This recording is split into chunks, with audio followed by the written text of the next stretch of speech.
সাইয়েদিনা লূত আলাইহিস সালাম তিনি হচ্ছেন আমাদের জাতির পিতা। সাইয়েদিনা ইব্রাহিম খলিলুল্লাহ ইব্রাহিম আলাইহিস সালামের ভাতিজা, তিনি তার চাচার সঙ্গে ইরাকের বাবেল নগরী থেকে হিজরত করে ফিলিস্তিনে অবস্থিত বাইতুল মুকাদ্দাসের নিকটবর্তী এলাকা কেনানে হিজরত করে এসেছিলেন। সাইয়েদিনা লূত আলাইহিস সালামকে রব্বুল আলামিন ফিলিস্তিন এবং জর্ডানের মধ্যবর্তী এক অঞ্চল, যে অঞ্চলকে বলা হয় সাদুম অঞ্চল, ওই সাদুম অঞ্চলে বড় বড় 5টা শহর ছিল। সেই সাদুম অঞ্চলের জন্য লূত আলাইহিস সালামকে যিনি নবী হিসাবে প্রেরণ করলেন, গলার আওয়াজ বড় করে সবাই বলেন তিনি কি? তার সেই সম্প্রদায়ের লোকেরা আল্লাহর সাথে শিরক এবং কুফরে নিমজ্জিত হওয়ার পাশাপাশি সেই সম্প্রদায়ের লোকেরা সমকামিতার মতো জঘন্য গুনাহে লিপ্ত হয়েছিল। আল্লাহ তাআলা তাদের সংশোধনের জন্য সাইয়েদিনা লূত আলাইহিস সালামকে পাঠালেন। সাইয়েদিনা লূত আলাইহিস সালাম তিনি তার কওম, তার উম্মতকে এসে সাবধান করলেন, সতর্ক করলেন, তাদেরকে তিনি দাওয়াত দিলেন। কোরআনুল কারীমের 7 নম্বর সূরা সূরাতুল আরাফের 80 নম্বর আয়াত থেকে আল্লাহ তাআলা বলছেন, ওয়ালুতান ইয ক্বালা লিকওমিহি আতাতুনাল ফাহিশাতা মা সাবাকাকুম বিহা মিন আহাদিম মিনাল আলামিন। আল্লাহ তাআলা বলছেন, স্মরণ করো লূত আলাইহিস সালামের কথা। তিনি যখন তার সম্প্রদায়কে বললেন, হে আমার সম্প্রদায়, হে আমার জাতির লোকেরা, তোমরা তোমাদের যৌন চাহিদা নিবারণের জন্য তোমরা যে কাজ আরম্ভ করেছো, এই জঘন্য গুনাহ তোমাদের আগে এই দুনিয়াতে কেউ আর করে নাই। কেন অসভ্যের মতো এই জঘন্যতম গুনাহে তোমরা লিপ্ত হয়েছো? তিনি তার কওমকে আরো বলেছিলেন, ইন্নাকুম লাতাতুনার রিজালা শাহাওয়াতাম মিন দুনিন নিসাই বাল আনতুম কওমুম মুসরিফুন। তোমরা তোমাদের যৌন চাহিদা নিবারণের জন্য পুরুষ হয়ে পুরুষের কাছে যাচ্ছ।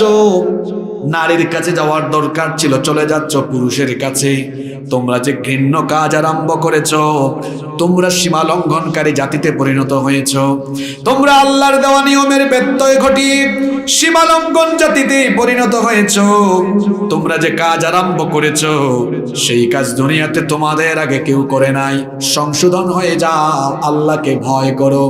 তিনি যখন তার কওমকে এই দাওয়াত দিলেন, তার কওমের লোকেরা তার সাথে কেমন আচরণ করলো আল্লাহ তাআলা কোরআনে কারীমে বললেন।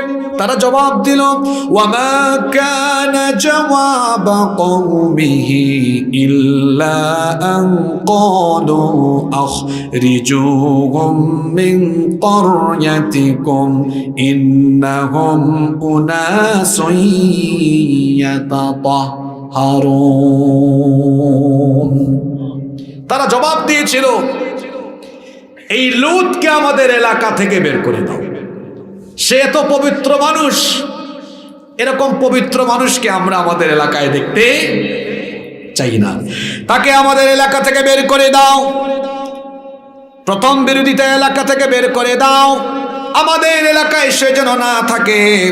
এমনকি তারা আরো বলেছিল, লূত আলাইহিস সালাম তাদের এই হুমকি ধামকির পরোয়া না করে তিনি তাদেরকে আবারও দাওয়াত দিলেন। ক্ষিপ্ত হয়ে তারা কি বলেছিল শুনেন।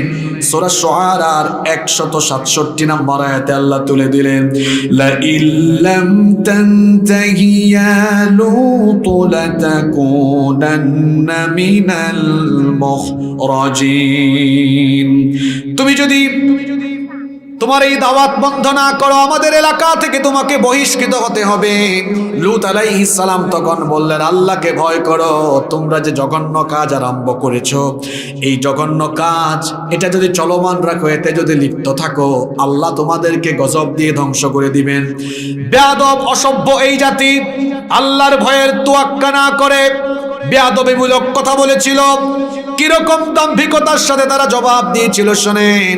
কোরআনুল কারীমের 29 নম্বর সূরা, সূরা আনকাবুতের 29 এবং 30 নম্বর আয়াতে আল্লাহ তুলে দিলেন, ফামা কানা জাওয়াবা কওমিহি ইল্লা আন ক্বালু তিনা বিআযাবিল্লাহি ইন কুনতা মিনাস সাদিকিন।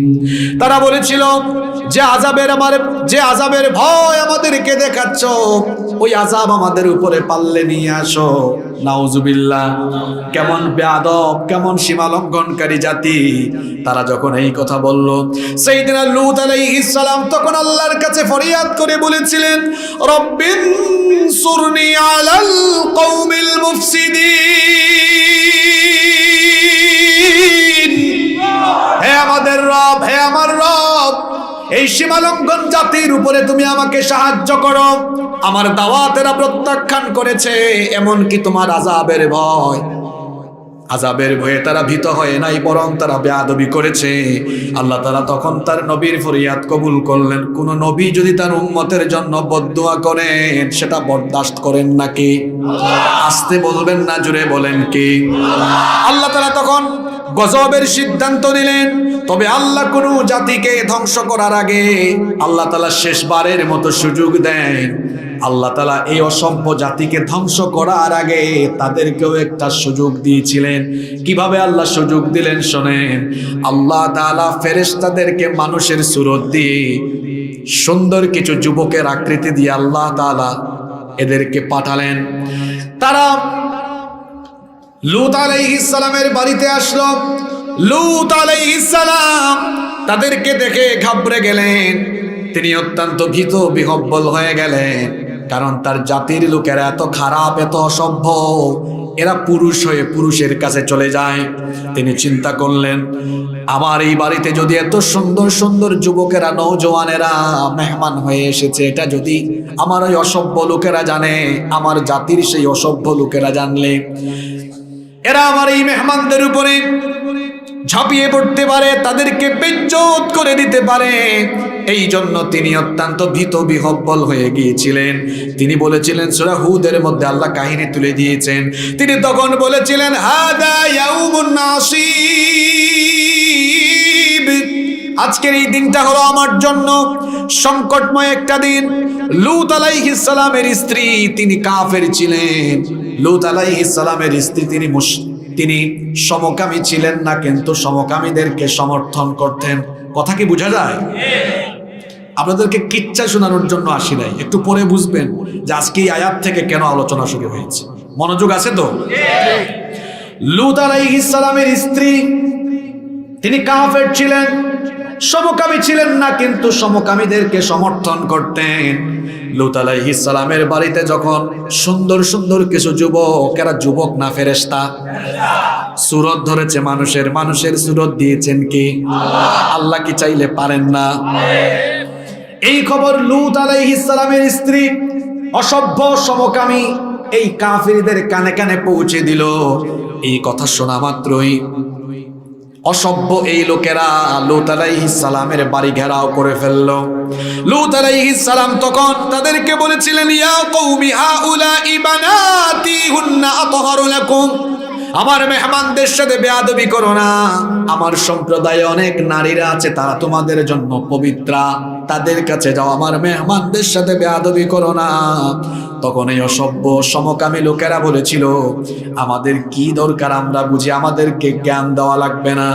তারা যখন সিদ্ধান্ত নিল ওই মেহমানদের উপর তারা ঝাঁপিয়ে পড়বে, লূত আলাইহিস সালাম তখন বললেন, আজ যদি আমার প্রতিরোধের শক্তি থাকতো তো তোমাদেরকে প্রতিরোধ করতাম, বাধা দিতাম, কিন্তু সেই সামর্থ্য আমার নাই।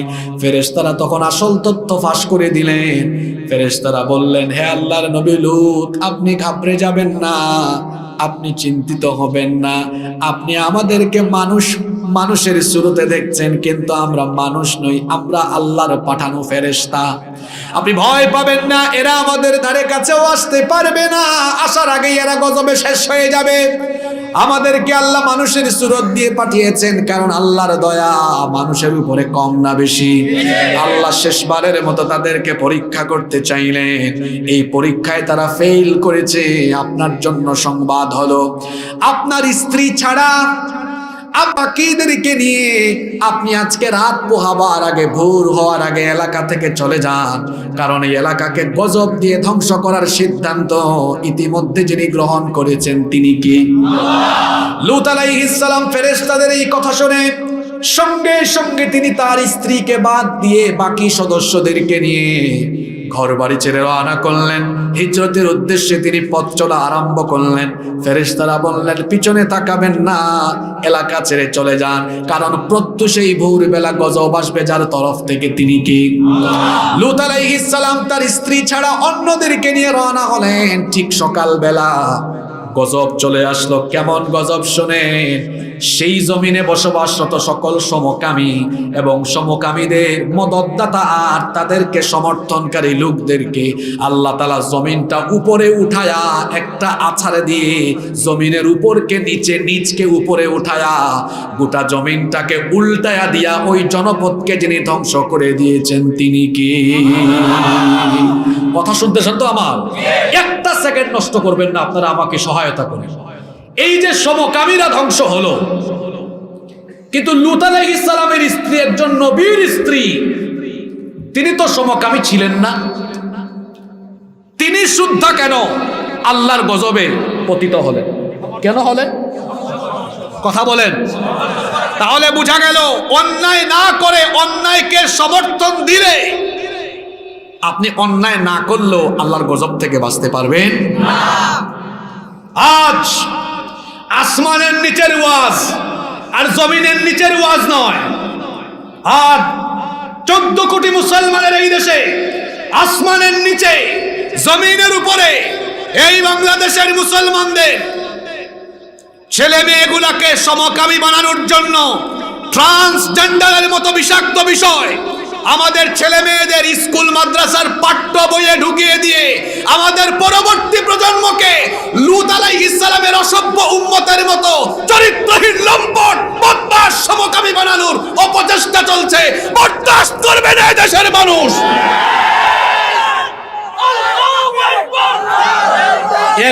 একবারে দাও, বসেন, একবারে দিবেন আপনি, লাইনে তুলে একবারে দেন। আজ আপনি রাজনীতির জন্য, দল কানামি করে, দুনিয়াবি স্বার্থের জন্য, পদের জন্য যদি চুপচাপ থাকেন তো দেশের মানুষ আপনাকে চিনে রাখবে আপনি জাতীয় গাদ্দার, আপনি জাতীয় মুনাফিক। লূত নবীর স্ত্রী যেভাবে সমকামী না হয়েও সমকামিতাকে সমর্থন দেওয়ার কারণে গজবে নিপতিত হয়েছেন, আপনার মতো চেহারা সুরতে ভালো মানুষের বেশ ধরে যারা অন্যায় না করেও চুপচাপ থেকেই অন্যায়কে যারা সমর্থন দিচ্ছেন, আল্লাহর কসম, আল্লাহর কুরআন হাতে নিয়ে বলছি, গজব থেকে আপনি বাঁচতে পারবেন না। দলাদলি বাদ দেন, দল কানামি বাদ দেন, স্বার্থ, ক্ষমতা সব আপাতত ভুলে যান। এই সমকামিতাকে প্রমোট করার জন্য এই ট্রান্সজেন্ডারের মতো এই বিষাক্ত ইস্যু কোন জায়গায় আছে আপনি হয়তো খবরও জানেন না। আপনার কি মনে হয় হুজুর মুখস্থ কথা বলবে? না, এখানে খতিয়ান নিয়ে এসছি তো আমি, একদম RSBS, মানে আপনাদের এলাকার জায়গা জমির RSBS না, এটা একটা রূপক কথা। এখানে দেখুন, আপনি সমকামিতাকে আমাদের সমাজে ছড়িয়ে দেওয়ার জন্য ট্রান্সজেন্ডারের মতো ভয়াবহ ইস্যু আজকে আমাদের বাচ্চাদের স্কুল মাদ্রাসার পাঠ্য বইয়ের। এটা কোন বই? আমার কাছে আছে তো, আপনি বলা লাগবে না, আমি বলে দিচ্ছি। এটা হচ্ছে 2024 শিক্ষাবর্ষের 7ম শ্রেণীর ইতিহাস ও সামাজিক বিজ্ঞান বই, পৃষ্ঠা নাম্বার 39। ট্রান্সজেন্ডার, শরীফ থেকে, আপনারা জানেন শরীফ থেকে, শরীফ ছেলের নাম না মেয়ের নাম? সে ছেলে, কিন্তু মনে মনে ভাবে সে ভুল দেহে আটকা পড়েছে, মনে মনে ভাবে সে একজন মেয়ে। এটা তার মনের রূপ। এটা তার কিসের রূপ? মনের রূপ। তো মনের রোগ হলে সে তার মনের চিকিৎসা করাবে, এটাই তো কথা। আচ্ছা বলেন তো, আল্লাহ তাআলা যাকে ছেলে বানিয়েছেন মনে মনে চাইলে কি সে মেয়ে হতে পারবে? সে কি সার্জারি করে তার লিঙ্গ পরিবর্তন করতে পারবে? একজন পুরুষ মনে মনে মেয়ে হয়ে পেটের সন্তান নিতে পারবে? এই শরীফা, শরীফ থেকে যে শরীফা, সে কি গর্ভবতী হতে পারবে? একজন নারী কি পুরুষ হয়ে পুরুষের মতো কিছু করতে পারবে? এটা তো সভ্য সমাজ, আমি অসভ্যের মতো বলতে পারবো না তো। আপনি বুঝে নেন আমি কি বলতে চাচ্ছি। একজন নারী পুরুষ হয়ে পুরুষের মতো সব পারবে? কথা বলেন না কেন? এখন তো সবকিছু মনে মনে। এখন আপনারা কি মনে মনে মহিলা নাকি? তো আওয়াজ মহিলার মতো কেন? কথা বলেন, পারবে? ট্রান্সজেন্ডারকে হিজরার সাথে সমর্থবোধক শব্দে ব্যবহার করা হয়েছে। এজন্য জাতির সাথে কলা দেখিয়ে মূলা খাওয়ানোর মতো এক ভয়াবহ তামাশা শুরু হয়েছে। আপনারা কি মনে করছেন আমরা আঙ্গুল চুষে চুষে বড় হয়েছি? হিজরা আর ট্রান্সজেন্ডার তো এক বিষয় নয়। হিজরা হচ্ছে জন্মগত সমস্যা, আর ট্রান্সজেন্ডার মানসিক সমস্যা। যিনি হিজরা তিনি হয়তো জন্মগতভাবে সুস্থ যৌনাঙ্গ নিয়ে জন্ম নেন, কিন্তু ট্রান্সজেন্ডার যে সে সুস্থ যৌনাঙ্গ নিয়ে জন্ম নিয়েছে। এটা ছেলে ছেলের মতোই জন্ম নিয়েছে, সব তার ঠিক আছে, হঠাৎ করে ভাবে সে মেয়ে, অথবা মেয়ে ভাবে। এখন এখানে যদি এরকম কোনো মুনাফিক থাকে যারা মনে মনে বলতেছে হুজুর এই বিষয়টা এখানে নিয়ে আসলো কেন, তা আমি বলবো সব বিষয় ব্যক্তিগত নয়, কিছু ব্যক্তিগত বিষয় সমাজ সভ্যতাকে ধ্বংস করে দেয়। ট্রান্সজেন্ডার এটা ব্যক্তিগত ইস্যু নয়। আপনি যদি ব্যক্তিগত ইস্যু বলে চুপচাপ থাকেন, সবার আগে আপনার সমস্যা হবে। কি সমস্যা হবে আপনাকে বলে দিই। মনে করেন আপনার ছেলে মুন্না, সে বড় হয়ে আপনাকে বলল, আব্বু আপনার ছেলে মুন্না এতদিন মুন্না হলো, এখন থেকে আপনার ছেলে মনে মনে মুন্নি। ঠাড়া পড়ছে কার উপরে? কথা কন না কেন? নিজের উপরে। কার উপরে? এখন সে যদি বলে আমাকে, আমি যেহেতু মনে মনে মুন্নি, আমাকে বিয়ের জন্য মুন্না মার্কা অর্থাৎ ছেলে মার্কা কেউ লাগবে। যদি এখন তারে মনে মনে মেয়ে ভাবা, এইটাকে যদি ছেলের সাথে বিয়ে দেওয়া হয়, বাসর ঘরে গিয়া দেখবে দুটো এক জাতি। কথা বুঝেন নাই? তাহলে সমকামিতা ছড়িয়ে গেল কি গেল না? আপনি এটাকে কি ভাবছেন? নরমাল ইস্যু ভাবছেন। আর আপনি বাপ, আপনি আরো বড় বিপদে পড়বেন যদি মেয়ে মনে মনে ছেলে হয় সম্পদ বন্টনের সময়। যদি আপনার মেয়ে মুন্নি বলে, আব্বু এখন তো আপনি সম্পদ ভাগ করবেন, কিন্তু আপনি সম্পদ ভাগ করার সময় জেনে রাখেন আমি এতদিন মুন্নি হলেও এখন মনে মনে মুন্না। ভাগ করেন তো সম্পদ। এখন পেশ আছে না নাই? আর একটা বাচ্চা তার বয়স যখন 10-12 বছর 13 বছর, সে যেটা শিখবে ওই মানসিকতাই লালন করে বড় হবে। আমি কি ভুল বলেছি? ঠিক আছে না? তাহলে ক্লাস 7-এর বইতে আপনি এটা দিলেন, ছোট্ট বাচ্চা এগুলো, সে এগুলো এই ধারণা নিবে যে শরীফ শরীফাতে পড়ছি যে মনে মনে ছেলে হলেও মনে মনে মেয়ে ভেবে সমাজে চলাফেরা করা যায়। এই ছেলেটা ইন্টারমিডিয়েটে যাওয়ার পরে, ইউনিভার্সিটিতে যাওয়ার পরে হলে তার সিট দরকার, হোস্টেলে সিট দরকার। এখন যদি কলেজের স্যারকে বলে, স্যার আমার নাম মুন্না, কিন্তু হোস্টেলে সিট পাওয়ার আগে এখন মনে মনে আমার মুন্নি মুন্নি ফিল হচ্ছে, নাউজুবিল্লাহ পড়ে বলেন, আগে আমার কথা শুনেন। এখন সে যদি দাবি করে, এটা আমাদের বইয়ে আছে, স্বীকৃতি দেওয়া আছে, আমি মুন্না হইলে কি হয়েছে, এখন হোস্টেলে সিট নেওয়ার সময় মনে মনে স্যার আমাকে মহিলা হোস্টেলে সিট দেন, পরের দিন কি হবে আপনারাই বুঝতেছেন। এক শেয়াল মুরগির খামারের পাশে এসে বলতেছে, দেখো মুরগি, আমাকে শেয়াল দেখলেও মনে মনে কিন্তু আমি মুরগি, তোমরা আমাকে তোমার সাথে থাকতে দাও। যদি মুরগির মন নরম হয়ে মুরগিরা বলে থাকুক এই শেয়াল আমাদের সাথে, সকালবেলা একটা মুরগি থাকবে, ওই মুরগির অবস্থা যা হবে, এই মুন্না মুন্নি হয়ে কলেজের হোস্টেলে ঢুকলে তাই হবে।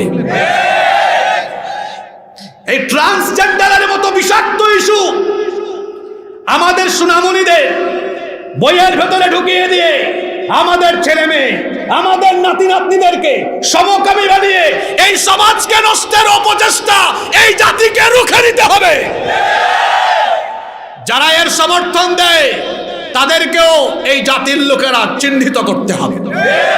শাহরিয়ার কবির গত 28 জানুয়ারি প্রেস কনফারেন্স করে সে বলেছে, এগুলো নিয়ে যতই কথা হোক না কেন, এগুলো থাকুক, মোল্লারা এগুলো কিছু বুঝবে না। আমিও বলি যেমন কুকুর তারে তেমন মুগুর দেওয়া দরকার। তো আমি জবাবে বলেছিলাম, শাহরিয়ার কবির যেহেতু ট্রান্সজেন্ডার ইস্যুকে সমর্থন করে, তার উচিত নিজে আগে ট্রান্সজেন্ডার হয়ে বেশি দূরে না তার বউয়ের কাছে দেওয়া। সেজন্য তার বউকে গিয়ে বলে, দেখো বউ, তুমি এত বছর ধরে আমার সাথে সংসার করো, তুমি আমাকে কবির হিসাবেই চিনো, কিন্তু এখন থেকে মনে মনে আমি কবিরা বা কবরী। যা তোর বউকে এটা বলে দেখ, আমার তো মনে হয় তোর বউ তোরে দামি কোনো জুতা দিয়া না, একদম সেরা স্যান্ডেল দিয়া তোরে পিটাবে। আর তাকে আমার দেশের লোকেরা কিচোর জানি কয়।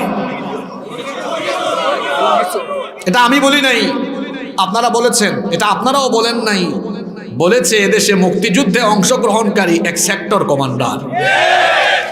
সুতরাং মুক্তিযুদ্ধে অংশগ্রহণকারী একজন সেক্টর কমান্ডারের কথাকে হালকা হিসাবে নেওয়া উচিত নয়। আমরা বলবো ওই সেক্টর কমান্ডারের বক্তব্য, তিনি বলেছেন 71 সালে যখন পাকিস্তানি হানাদারেরা এদেশের মানুষের উপরে নির্মম নিপীড়ন চালিয়েছে, তখন নাকি এই শাহরিয়ার কবির পাকিস্তানিদেরকে দেশি মুরগি সাপ্লাই দিয়েছে। যদি অভিযোগ সত্য হয়, আমরা বলছি না এটা আমার কথা, আমি বলছি ওই সেক্টর কমান্ডারের কথা। যদি সেক্টর কমান্ডার সাহেবের এই কথা সত্য হয়, তো আমি দায়িত্বশীল মহলকে বলবো ওনার কথাকে আমলে নিয়ে তদন্ত কমিটি গঠন করা হোক। যদি এটা প্রমাণ হয়ে যায়, তাহলে ভালো কোনো দড়ি দিয়া নয়, গরু ছাগল বান্দার দড়ি দিয়া শাহরিয়ার কবিরকে বেঁধে ফাঁসির কাস্তে ঝুলিয়ে যুদ্ধাপরাধী হিসাবে ফাঁসি তার নিশ্চিত করতে হবে।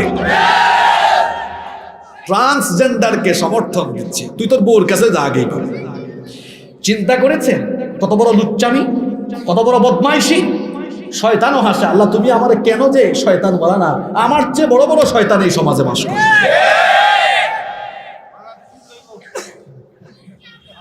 আমার চাচারা শোনেন, আপনাদের ছেলেমেয়েরা আছে না, নাতি নাতনি আছে না, আপনারা কি চান আপনাদের ছেলেমেয়েরা নষ্ট হোক? ওয়াজ কি কোরআনের বাহিরে? কথা কন না কেন? এই ট্রান্সজেন্ডারকে কোরআন সমর্থন দেয়? হাদিস সমর্থন দেয়? এটা তো কোরআনের ওয়াজ, এটা হাদিসের ওয়াজ। কিছু মানুষ আছে প্যান্ডেলের বাইরে কানাঘুষা করছে, ওয়াজ তো করার কথা, হুজুর এগুলো নিয়ে কেন কথা বলে? এটাই তো ওয়াজ। আমার সমাজ নষ্ট হয়ে যাচ্ছে, এই সমাজকে বাঁচাতে হবে।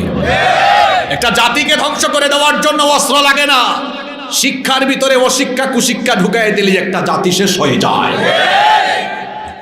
এই ট্রান্সজেন্ডারের মতো ভয়াবহ ইস্যু আমার বাচ্চাদের বইয়ের সিলেবাসের ভেতরে ঢুকিয়ে দিয়ে আজ আমাদের কোমলমতি বাচ্চাদেরকে ধ্বংস করে দেওয়ার, চরিত্রহীন বানানোর, সমকামী বানানোর, ধর্মহীন বানানোর যে অপচেষ্টা শুরু হয়েছে, আর চুপ থাকলে হবে না। আপনারা এখানে গোয়েন্দার ভাইয়েরা থাকলে তাদেরকে বলবো, আমরা শুধু ওয়াজ মাহফিলে এই কথাগুলো বলে মানুষকে উত্তেজিত করার নিয়তে কথাগুলো বলছি না।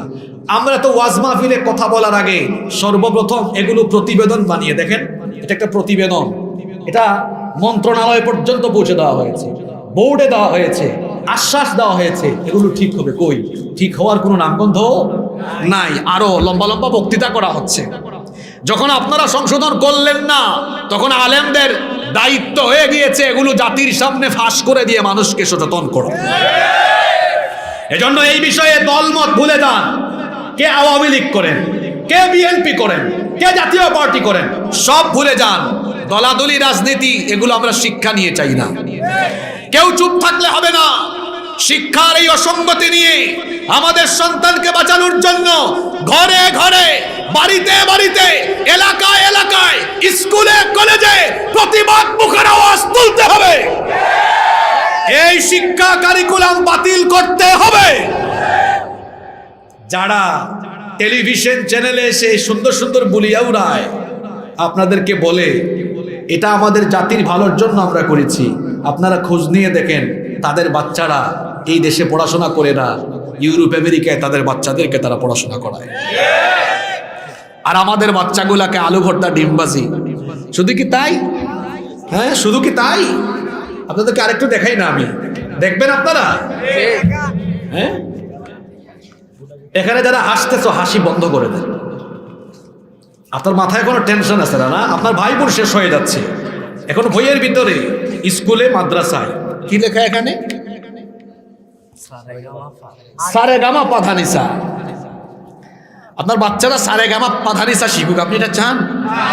যে তার ছেলে মেয়েকে সারেগামা পাধানিসা বানাতে চাইবে সে নাট্যকলাই দিক, ঠিক কি না? গানের টিচারের কাছে দিক, গান শেখা, কোনো আপত্তি আছে? সবাই সবার সন্তানকে তো গায়ক, নায়ক, নৃত্যশিল্পী, আউল বাউল সবাইকে বানাতে চায়। কারো উদ্দেশ্য আমার ছেলে ডাক্তার হবে, কারো উদ্দেশ্য আমার ছেলে মেয়ে ব্যারিস্টার হবে, কারো উদ্দেশ্য আছে আমার ছেলে মেয়ে সচিব হবে, ডিসি হবে, এসপি হবে, প্রশাসনে কাজ করবে, কারো উদ্দেশ্য আমার ছেলে মেয়ে আলেম আলেমা হবে, কারো উদ্দেশ্য আমার ছেলে হাফেজ হবে, আমার ছেলে মাওলানা হবে, মুফাসসির মুহাদ্দিস মুফতি হবে। এজন্য আমরা আমাদের ছেলেকে মাদ্রাসায় দিচ্ছি সারেগামা পাধানিসা, এটা মাদ্রাসার বই। কোন মাদ্রাসায় কি হারমোনিয়াম আছে, ঢোল তবলা আছে, সারেগামা পাধানিসার আওয়াজ আছে? তো আমাদের এই ধর্মীয় প্রতিষ্ঠানগুলোতে এই সারেগামা পাধানিসা ঢোকানোর এত বড় সাহস পেয়েছে কারা? কাদের এত বড় সাহস হলো? এই বইগুলো কার বাপের পয়সায় ছাপা হয়েছে? হ্যাঁ, কথা কর না কেন? কার বাপের পয়সায়? আপনাদের ঘাম ঝরানো ট্যাক্সের পয়সায়। যারা মাস শেষে বেতন খায়, কার বাপের পয়সার বেতন এগুলা? এসি রুমে বসে বসে সুন্দর সুন্দর বিবৃতি দেওয়া, এসি গুলো কার পয়সায় কিনা? দামি দামি গাড়িতে যে চলেন, সেই গাড়ি আর গাড়ির পেট্রোল কাদের পয়সায়? আমাদের ট্যাক্সের পয়সায় এসির বাতাস খাইয়া, আমাদের ট্যাক্সের পয়সায় গাড়ি আর গাড়ির পেট্রোল জ্বালায়া, আমাদের ট্যাক্সের পয়সায় বেতন খাইয়া, আমাদের ট্যাক্সের পয়সায় এইরকম বই ছাপিয়ে আজে বাজে বিষয় ঢুকায়া এই জাতিকে আপনি বিবৃতি দিয়া কলা দেখায়া মুলা খাওয়াই দিবেন, বরদাস্ত করবে না দেশের মানুষ। এই দেখেন হারমোনিয়াম, ঢোল তবলা, মাদ্রাসার বই এগুলো ঢুকানো হয়েছে। শুধু কি তাই? ঢোল তবলা হারমোনিয়াম বাজালে চলবে? একটু থাক দিনা দিন দিন দিন কোমর দোলাইয়া নাচানাচি আছে না নাই? আমি কি বানায় কোনো কথা বলছি? দেখেন মাদ্রাসার বইয়ের মলাট দেখেন। আমাদের কোনো মেয়েরা কি মাদ্রাসায় এভাবে যায়? এটা কোন শ্রেণীর বই? দাখিল ষষ্ঠ শ্রেণী মাদ্রাসার বই। কোনো মেয়েরা মাদ্রাসায় এই পোশাক পরে যায়? তো আপনি মাদ্রাসার বইয়ের মোলাটে এই ছবি দিলেন কেন? কোন মাদ্রাসায় ঢোল তবলা হারমোনিয়াম একতারা দুতারা সেতারা এগুলো শেখানো হয়? তা আপনি এগুলা দিলেন কেন মাদ্রাসার বইয়ে? কেন দিয়েছে বলবো? যাতে আপনারা আপনাদের ছেলে মেয়েদেরকে রাগ করে মাদ্রাসায় আর না পাঠান। মাদ্রাসা ধ্বংসের অপচেষ্টা চলছে। এই মসজিদের পাশেও মাদ্রাসা আছে। এই মাদ্রাসায় যারা তাদের ছেলে মেয়েকে পাঠিয়েছে হাফেজ হওয়ার জন্য পাঠিয়েছে। আমার দেশে লক্ষ লক্ষ কওমি আলিয়া মাদ্রাসা আছে। এগুলোতে মানুষ ছেলে মেয়েদেরকে পাঠায় আলেম আলেমা হওয়ার জন্য, ঢোল তবলা হারমোনিয়াম শিখায়া সারেগামা পাধানিসা শেখানোর জন্য মানুষ তাদের সন্তানদেরকে মাদ্রাসায় পাঠায় না। শুধু কি তাই?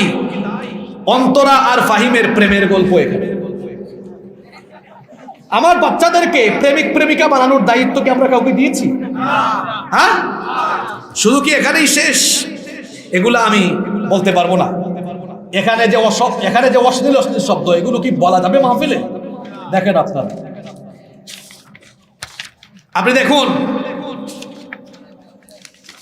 আপনারা শুধু শরীফ শরীফা নিয়ে পড়ে আছেন। সুলাইমান নবীর কার্টুন ক্লাস 8 এর ইংলিশ বইয়ে দেওয়া হয়েছে। সুলাইমান নবীর কার্টুন। ফ্রান্সে আমাদের নবীজির কার্টুন ব্যঙ্গচিত্র হওয়ায় ফ্রান্সকে আপনারা ভালোবাসেন না ঘৃণা করেন? ফ্রান্সের প্রেসিডেন্টের নামও অনেকে শুনতে পারে না। অনেকে তার ছবির উপরে জুতা পিটা করছে, তার ছবি জ্বালিয়ে দিয়েছে। ফ্রান্সের পণ্য অনেকে বয়কট করেছে। কেন? আমাদের প্রিয় নবীজি কার্টুন সেই দেশে দেখানো হয়েছে, ঠিক কিনা? নবীদের কার্টুন আঁকা, এটা কি নবীদের প্রতি সম্মান না নবী অবমাননা? জোরে বলেন। তাহলে এই ছবিগুলো যারা বইয়ে ঢুকালো এরা কারা? এদেরকে তো বের করা দরকার।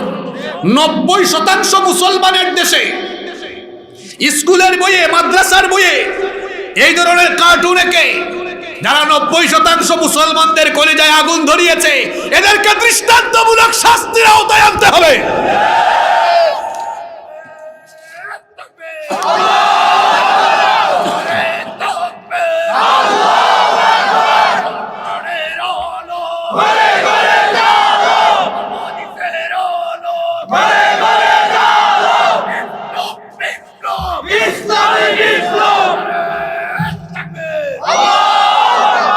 এখন আপনারা তো কষ্ট পাবেন। এখন স্বাস্থ্য সুরক্ষা বই, আপনার ছেলেকে আপনার মেয়ে, জি আপনার ছেলে মেয়েকে আপনি জড়িয়ে ধরেন, আপনার ছেলে ভালো রেজাল্ট করে মেয়ে ভালো রেজাল্ট করেন, কপালে চুমু খান। এই বইয়ে বলা হয়েছে এটা নিরাপদ স্পর্শ। ঠিক আছে, এটা নিরাপদ স্পর্শই তো বলা হয়েছে। মা বাবা যেমন তোমার হাত ধরে নিরাপদ স্পর্শ, একজন শিক্ষকও তোমার মাথায় এভাবে যদি হাত বুলিয়ে দেয় এটাও নিরাপদ স্পর্শ। আচ্ছা বলেন তো, স্কুল মাদ্রাসা যারা ছেলে মেয়েরা বড় হয়ে গেছে, আচ্ছা ছোট্ট একটা মেয়ে না হয় 4-5 বছরের, শিক্ষক আদর করে মাথায় হাত বুলিয়ে দিচ্ছে, ঠিক আছে মা অনেক ভালো করেছো। কিন্তু একটা ছেলে মেয়ে যখন বালেগা, একটা মেয়ে বালেগা যখন হয়ে যায়, স্কুলে হোক আর মাদ্রাসায় হোক, তখন কি আর তার গায়ে হাত দেওয়ার কোনো অধিকার কোনো শিক্ষকের আছে? কিন্তু বলা হয়েছে তোমার শিক্ষক যদি হাত বুলিয়ে দেয় মাথায়, এটা নিরাপদ স্পর্শ। আমি কিন্তু বানায় বলতেছি নাই, দেখেন শিক্ষক মাথায় হাত বুলিয়ে দিলেন, এটা নিরাপদ স্পর্শ। এতটুকু এরা শেষ করে নাই, বলেছে ঠিক তেমনি তোমার ক্লাসের যে ছেলে বন্ধু আছে, এই ছেলে বন্ধুদের হাত ধরে তুমি যদি হাঁটাহাঁটি ঘোরাঘুরি করো, এটাও নিরাপদ স্পর্শ। এটা যে ছেলে মেয়েরা শিখলো, তাহলে তাদের মন মানসিকতা কি ওইরকম হলো না? হলো কি না? হাত ধরে হাঁটাহাঁটি করলো। তবে এখানে আবার বলেছে কি দেখেন, বলতেছে তোমার মা তোমাকে কপালে চুমু দিলেও তোমার বন্ধু যেন তোমার কপালে চুমু দিতে না পারে। দেখেন তো কি বুঝাইতে চায় এরা। আচ্ছা যখন একটা ছেলে মেয়ে হাত ধরে হাঁটাহাঁটি আরম্ভ করবে, ওইটা বাকি থাকবে? আর যারা বলে মোল্লারা কিচ্ছু বুঝে না, হাত ধরে হাঁটবে, এগুলো আপনারা বুঝবেন না, তো আমরাও বুঝাই দিই। দিহান আর আনুষ্কার কথা মনে আছে আপনাদের? যুবকরা কথা বলে না কেন? দিহান আনুষ্কার কথা ভুলে গিয়েছেন? এরা কোন ক্লাসের জানি ছিল? ক্লাস 6 মনে হয়। হ্যাঁ, ক্লাস 6 এর ছেলে মেয়ে দিহান আনুষ্কা ওই হাত ধরে ধরেই প্রথমে করেছিল। দুজন বসে বসে বন্ধু তো গ্রুপ স্টাডিও আরম্ভ করেছিল। তারপর দিহান তার পার্সোনাল রুমে নিয়ে একদম গ্রুপ স্টাডি করছে। কথা বুঝেন নাই? আপনি এইসব পড়াইয়া বলবেন মোল্লারা কিচ্ছু বুঝে না, আপনি কলা দেখাইয়া মুলা খাওয়াই দিবেন, এই জাতিকে এটা পারবেন না।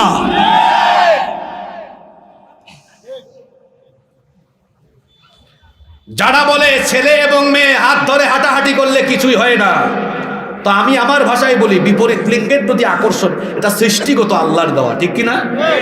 তো ছেলে মেয়ে হাত ধরে করলে যার ভিতরে ফিলিংসই আসে না, ওই বেটা তো অসুস্থ, তার দেশে বিদেশে চিকিৎসা নেওয়া দরকার। এর যৌবন কি বলেন আছে? এই যে এত অসঙ্গতি, শুধু কি তাই? এই দেখেন মাদ্রাসার বইয়ে ঢুকিয়ে দিয়েছে, কি লিখেছে পড়েন না আপনারা? লীলাবালি লীলাবালি পর যুবতী সৈগ বিয়ার সাজনী সাজক কন্যা। কি ঠিক বলছি? এগুলো আমাদের ছেলে মেয়েদেরকে শেখানো হচ্ছে। আপনি এই দেখুন মাদ্রাসার বইয়ের মলাটগুলো দেখুন আপনারা। মাদ্রাসার বইয়ে কি এ ধরনের মলাট শোভা পায়? দাখিল ক্লাস 9, দাখিল নবম শ্রেণী, দাখিল নবম শ্রেণী। দেখছেন অবস্থা? কিচ্ছু বাকি রাখছে এখানে? আপনারা আগে দেখেন, দুল তবলা 1 তারা 2 তারা 6 তারা 3 তারা কত তারা আছে, একবার আপনারা দেখেন। কি আপনাদের ছেলে মেয়েরা আউল বাউল নায়ক গায়ক এগুলো হোক, এগুলোর জন্য কি আপনারা স্কুল মাদ্রাসায় পাঠান নাকি? তাহলে আমাদের এই পরবর্তী প্রজন্মকে ধর্মহীন, সমকামী এবং চরিত্রহীন করার যে অপচেষ্টা চলছে, আপনাদের সবাইকে নীরবতা ভঙ্গ করে এর বিরুদ্ধে সোচ্চার প্রতিবাদ করে তুলতে হবে।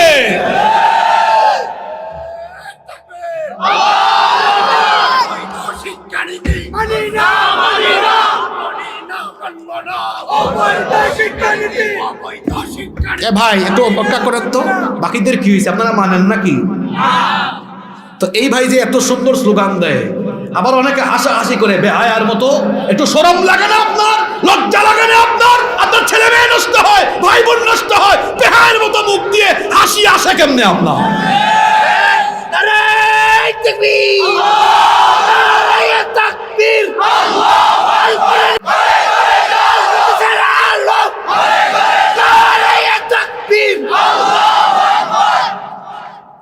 যারা চুপচাপ থাকবেন তাদের পরিস্থিতি কি হবে? আসুন আমরা আবার তাফসীরে ফিরে যাচ্ছি, কোরআন থেকে যাচ্ছি। কষ্ট হচ্ছে আপনাদের? সুন্দর একটা ঘটনা বলে আমরা শেষের দিকে যাব। এই যে অন্যায়, অপকর্ম, ধর্মহীন এবং সমকামী শিক্ষা ছড়িয়ে দিয়ে গোটা সমাজ সভ্যতা বিলীনের অপচেষ্টা চলছে, যে সকল সুফিরা চুপচাপ থাকবে তাদের পরিণতি কি হবে, এটা এখন আমরা কোরআন থেকে জানব। আপনারা আছেন না ঘুমাই গেছেন? এই 1 ঘন্টা 1.5 ঘন্টার ওয়াজ থেকে কিছু শিক্ষা নিয়ে বাড়ি যেতে হবে। কি শিখছেন, কি বুঝছেন, এটা যেন মাথায় থাকে। পারবেন তো? অন্যায়, অপকর্ম, পাপাচার সমাজে চলে, এটা দেখে যদি কোনো মুমিন, কোনো ইমানদার চুপচাপ থাকে, দুনিয়া এবং আখিরাতে সে আল্লাহর গজবে, আল্লাহর শাস্তিতে পড়বে। আল্লাহর শাস্তি এবং আল্লাহর গজব থেকে আমাদের বাঁচার দরকার আছে না নাই? তাহলে বাঁচবেন কেমনে শোনেন।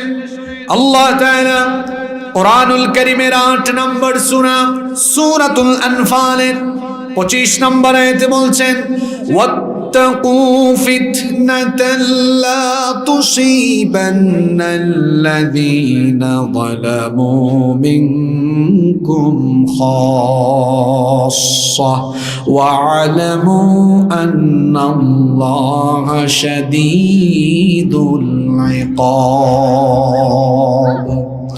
আল্লাহ তাআলা বলছেন, সতর্ক হয়ে যাও, সাবধান হয়ে যাও সেই সকল বালা মুসিবত থেকে যা শুধুমাত্র বিপদ মুসিবতের কারণ যারা, তাদের উপরেই নাজিল হবে না, বরং সমাজের অন্যায় অত্যাচার দেখে যারা চুপচাপ থাকবে তাদের উপরেও সেই গজব আসবে যার তরফ থেকে। তিনি কি?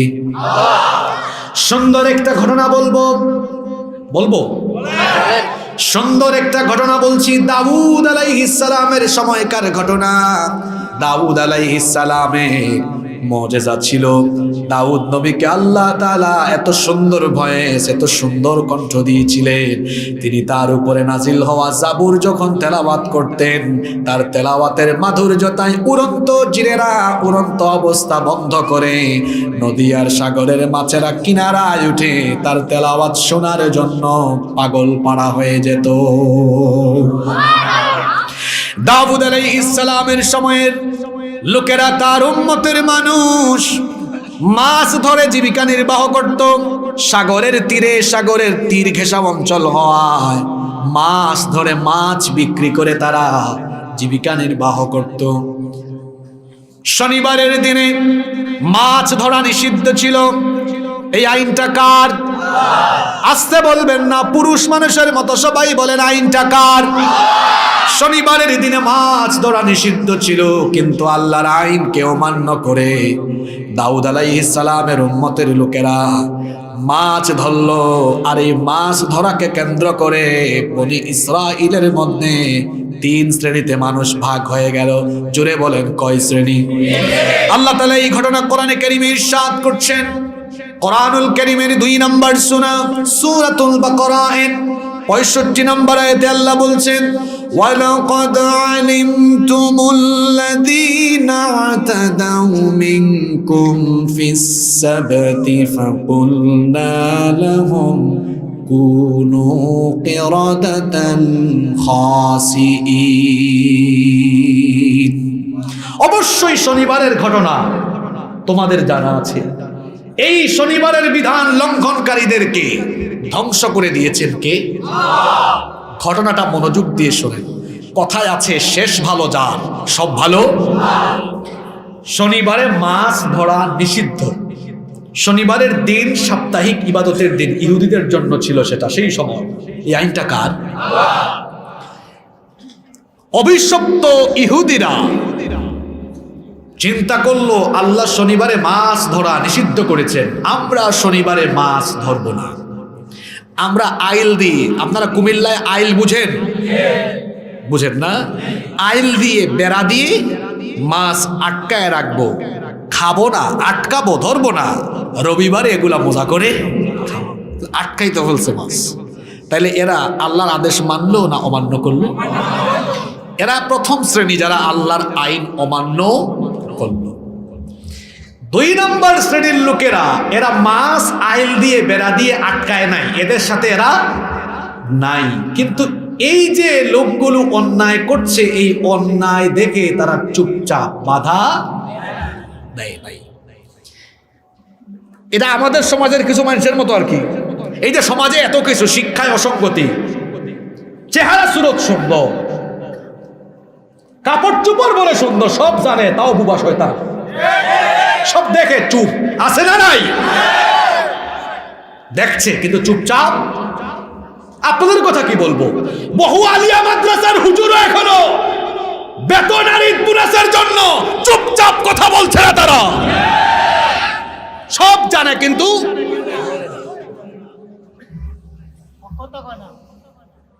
কয় নাম্বার শ্রেণী এরা? মাথা ঠিক আছে তো আপনাদের? কোন জায়গায় আছি মনে আছে তো?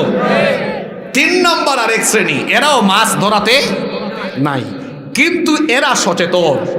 যারা আটকাই দিয়েছে তাদেরকে গিয়া কয়, এই আল্লাহ নিষেধ করেছে, তোরা মাছ আটকাস কেন? তাহলে এরা অন্যায় করে নাই ঠিক আছে, কিন্তু অন্যায় সমর্থন করে নাই দেখে বাধা। কয় শ্রেণী? জোরে বলেন, কয় শ্রেণী? 1 নাম্বার মাছ, জোরে বলতে হবে, যুবকরা যুবকের মতো কথা বলো, মাছ। 2 নাম্বার ধরে নাই, কিন্তু ধরে নাই বাধাও। 3 নাম্বার ধরে নাই কিন্তু বাধা। কয়টা শ্রেণী? আল্লাহ তাআলা তৃতীয় শ্রেণীর লোকদেরকে গজব থেকে বাহিরে রাখলেন। কয় নাম্বার শ্রেণী? এরা কারা? ধরে নাই আবার বাধা, এদেরকে আল্লাহ বাদ দিলেন। বাদ দিয়া বাকি থাকলো কয় শ্রেণী? এই 2 শ্রেণীর 70,000 ইহুদিকে, যুবকগুলোকে আল্লাহ তাআলা বানর বানালেন, আর বাকিদেরকে আল্লাহ তাআলা শূকরে পরিণত। 70,000 ইহুদিকে বানর এবং শূকরে পরিণত করা হলো। এখন আপনাদের প্রশ্ন হলো, এই 2 শ্রেণীর মধ্যে তো 1 শ্রেণী আছে এরা মাছ ধরাধরিতে, তাহলে এরা কেন এই বিপদে পড়লো? জোরে বলেন, জোরে বলেন। আজ যে অন্যায়, যে সমকামিতা বইয়ে ঢুকানো হয়েছে, যে ধর্মহীন শিক্ষা জাতির ঘাড়ে চাপিয়ে দেওয়া হচ্ছে, প্রত্যেককে বলে যাচ্ছি এখানে আমি আল্লাহর কোরআন হাতে নিয়ে সবাইকে বলে যাচ্ছি, এটা দেখে যারা নীরব থাকবেন, আপনি ভাবছেন তো আমার কি হয়েছে, আমার ছেলে মেয়েরা দেশের বাইরে থাকে, আমার ছেলে মেয়েরা পড়ে না, আপনি অন্যায় দেখে আর চুপচাপ থাকবেন। আমি কোরআন হাতে নিয়ে বলে যাচ্ছি, দুনিয়াতেও আপনার খবর আছে, আখিরাতেও আপনার খবর আছে।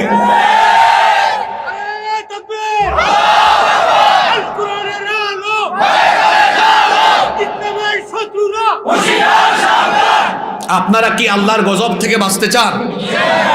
আমরা কি চাই আমাদের সন্তানরা সমকামী, অসভ্য, বদমাইশ এবং ধর্মহীন হয়ে যাক? আপনারা কি চান?